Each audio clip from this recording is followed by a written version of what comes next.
As an artist USP develop कैसे करते हैं। पिछली वीडियो में मैंने ये बताया था कि एक आर्टिस्ट के लिए सबसे ज़्यादा ज़रूरी चीज़ होती है यूएसपी।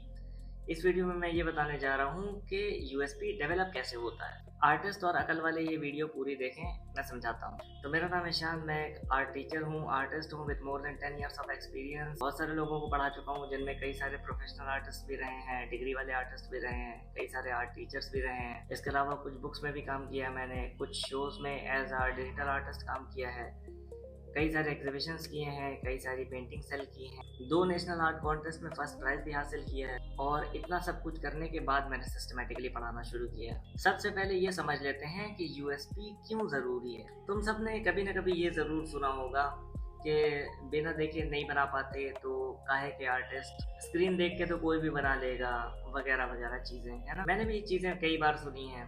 मेरी हिंदी टीचर ने कहा था कि अगर तुम आर्टिस्ट हो तो क्या बनाते हो, और उन्होंने कुछ बनाने को भी कहा था। तो उस वक्त मुझे बहुत कॉन्फिडेंस रहता था कि मैं आर्टिस्ट हूँ। मगर जब उन्होंने मुझे कहा कि एक ट्री बनाना है, एक पेड़ बनाना है ऐसे ऐसे टाइप का, तो मेरा सारा कॉन्फिडेंस गिर गया और मैंने सोचा कि ये तो मैं बना ही नहीं सकता। मैंने उनसे कहा कोई रेफरेंस फोटो दीजिए तो मैं बना दूँ। तो उन्होंने कहा कि सिर्फ देख के ही बना पाते हो क्या। देखो, एक चीज़ समझने की कोशिश करो, ये बाद में देखो कि कौन कह रहा है। सबसे पहले ये देखो कि कहने वाला क्या कह रहा है, और इसी में समझदारी है। लोग क्या करते हैं, लोग कहते हैं कि तुझे तो इतना भी नहीं आता, तू मुझे क्या ज्ञान दे रहा है। ज़रूर मुमकिन है कि कोई ऐसा इंसान तुम्हें कुछ अच्छी चीज़ सिखा दे जिसका तुम्हारी फील्ड से दूर दूर तक कोई लेना देना नहीं है।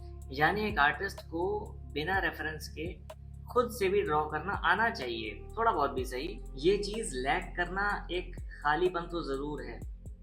इसी खालीपन को भरते भरते चीज़ें धीरे धीरे डेवलप होते होते यही हमारा यूएसपी बन जाती है। देखो, यूएसपी सिर्फ एक यूनिक आर्ट स्टाइल का नाम नहीं है। यूएसपी डेवलप करने के लिए बहुत सारी चीज़ें एक्सप्लोर करनी पड़ सकती हैं। यानी जिस भी टाइप की आर्ट तुम लेके चल रहे हो उसमें और ज़्यादा घुसना पड़ता है, सोचना समझना पड़ता है, ध्यान देना पड़ता है, महसूस करने की ज़रूरत होती है। ये भीड़ का हिस्सा बन जाने जितना आसान तो बिल्कुल भी नहीं होता है। लेकिन अगर तुम कोई काम दिल से करते हो तो कोई चीज़ उतनी ज़्यादा मुश्किल भी नहीं होती है। एक आम इंसान का किसी चीज़ को देखना और चीज़ होती है, और एक आर्टिस्ट की तरह देखना, सोचना, समझना, ड्रॉ करना, महसूस करना, ये बिल्कुल अलग चीज़ होती है। चीज़ों को देखने का एक आर्टिस्टिक नज़रिया, आर्टिस्टिक ऑब्जर्वेशन, ये दूसरी चीज़ों के मुकाबले बिल्कुल अलग चीज़ होती है। इस तरह महसूस करने के लिए चाहिए एक जिंदा दिल, ऑब्जर्व करने के लिए। डिप्रेस भी हो तो चलेगा, मगर मुर्दा हाल नहीं होना चाहिए, डेड नहीं होना चाहिए, वरना कुछ अच्छा नहीं लगेगा, कुछ महसूस नहीं होगा, कोई मज़ा नहीं आएगा, है ना।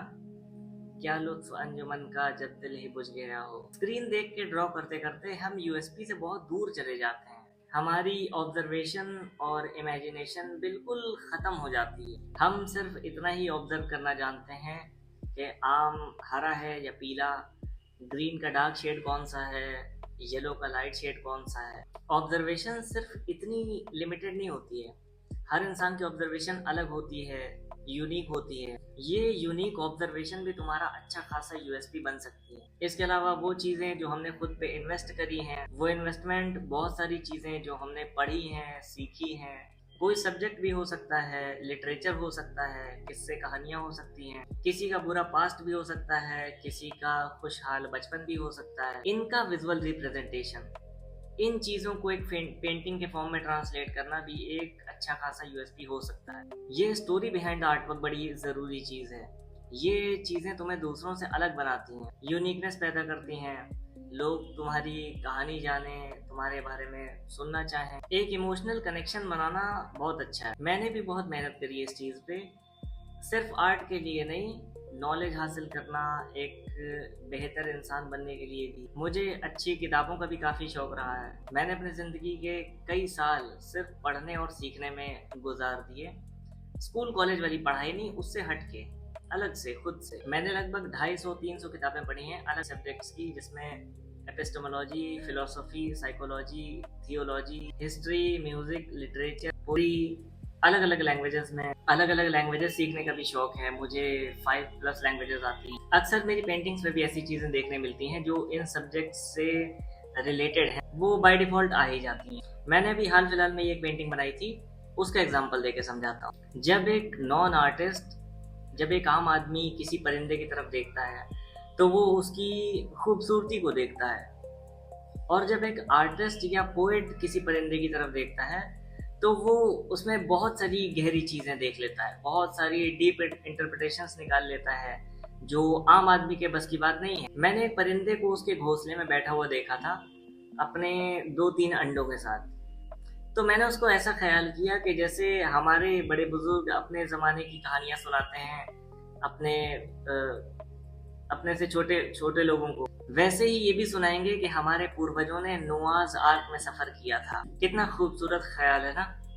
देखो इस पे लोगों ने क्या क्या कहा है, और भी कई सारी तारीफें हैं। तो ये चीज़ मैं कैसे सोच पाया, ये एक कहानी से इंस्पायर्ड है, और ये कहानी मैंने पढ़ी है।